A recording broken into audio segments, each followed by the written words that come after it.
Je to príliš živé a neviem, či sa mi podarí povedať to, čo mám naozaj na srdci. Jednoducho, vraždenie Židov počas oslav Chanuky v austrálskom Sydney je jednou z tvári šialenstva tejto doby. Šialenstva tejto doby. Jasot Hamasu už bol zverejnený v médiách. A kolektívna terapia tohoto šialenstva, ktoré mi pripadá globálne, netýka sa len Slovenska, musí byť spirituálna. Proste už nejde o kšefty, nejde o prachy, nejde o diplomáciu, ako sme na ňu zvyknutí, nejde o ega, nejde o populistických hajzlov v politike, ide o prežitie, ktoré bude dostatočne dôstojné pre ľudské bytosti na tejto planete. Nie na nejakom zahumienku, ktoré sa volá napríklad Slovensko. A hovoril som o duchovnej terapii. Ale poďme domov, my tu žijeme, my tento vzduch dýchame, my tento vzduch a túto politiku vnímame.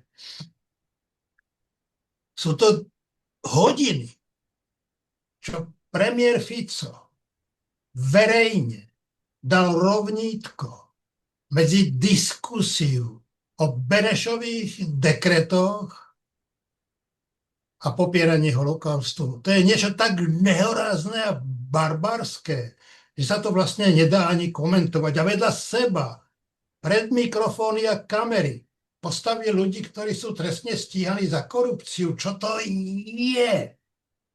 A ako to má čítať? Ako to má čítať verejnosť? A ako si má interpretovať, že v tejto situácii ukáže na vinníka, ktorým je opozícia, ktoré nešlo o nič iného, iba o diskusiu a ukáže prstom na svojho konkurenta, kultivovaného, mladého politika, z ktorého robí systematicky a z jeho rodiny systematicky nepriateľa slovenského národa. A v zápätí, v televízii, v priamom prenose vidíme, ako sa poslanci slovenského parlamentu, tejto autoritatívnej, vysokej inštitúcie, bijú a vulgárne si nadávajú.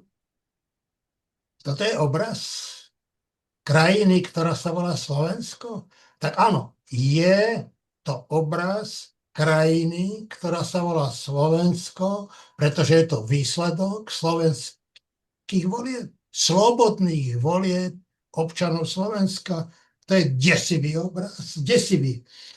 A človek sa pýta sám seba, kde je východisko a kde je nádej. Spomínal som spiritualitu, spomínal som duchovno, ale kde sú tí lídri? Kde sú tie autority? Kde sú tí ľudia, ktorí dokážu zmobilizovať v tejto chvíli verejnosť, aby sa postavila proti? Hovorím proti. Tu na už nestačí žvatlanie niekde v bublinkách, komunitkách, krčmičkách, kaviarničkách. Treba sa postaviť. Treba sa postaviť kultivovane, treba sa postaviť bez násilia, treba sa postaviť rozhodne, ale súčasne treba vedieť, že násilie visí vo vzduchu a nie my, ľudia, ktorí vzývame demokraciu, ho provokujeme. Nie my, ale tí, ktorí ukazujú prstom pokrytecky na falošného nepriateľa, tí, ktorí vo vlastnej frustrácii, vlastnom strachu, vlastnej zbabelosti a hamižnosti sa pokúšajú vyvliecť z deliktov, ktoré majú za ušami. Je to proste desivé, desivé, desivé, desivé. A hovorí zo mňa človek generácie, ktorá je na odchode. Generácie, ktorá už má pred sebou cieľovú rovinku. A hovorím za tú časť tejto generácie, ktorá bola aktívna v novembri 89. A pýtam sa sám seba, čo ešte, Fedor? Čo ešte my o ktorých som hovoril, môžeme spraviť, preto aby to nešlo úplne do sračiek. Čo? Môžeme podať svedectvo, môžeme podať pomocnú ruku, môžeme prehlásiť, že nám nejde o prebendy, fleky, kariéry a môžeme povedať, že za životy svojich detí, svojich vnúčat a generácií, ktorá príde po nás, sme ochotní obetovať všeličo. Pre nich sme ochotní obetovať všeličo. Ale súčasne hovorím a dávam za to 4 výkričníky. Sú ľudia, s ktorými dialog je nemožný.